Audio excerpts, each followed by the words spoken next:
बिस्मिल्लाहिर्रहमानिर्रहीम। अस्सलाम वालेकुम। कैसे हैं? लीव और लीविंग्स, क्या फर्क है दोनों में? लीव और लीविंग्स। लीव के तो दो माने होते हैं। एक लीव का मतलब है छुट्टी, I am on leave today, जबकि दूसरा लीव का मतलब होता है चले जाना, he is leaving for Lahore tomorrow. जबकि लीविंग्स का मतलब होता है, क्या मतलब है? सुने फिर।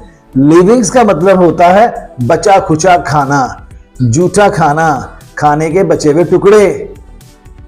आई do not like leavings to eat, कि मैं नहीं पसंद करता कि खाने के बचे हुए टुकड़ों को खाऊं। I have given the leavings of dinner to the beggar, कि मैंने डिनर के बचे खुचे टुकड़ों को एक भिखारी को दे दिया है।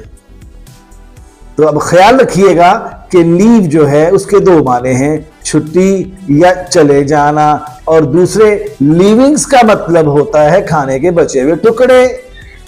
इस तरह के बहुत सारे इंफॉर्मेटिव और चर्चिंग लेक्चर्स को जानने के लिए नदीम इंग्लिश स्किल्स को फॉलो, क्लिक, शेयर करना मत भूलिएगा।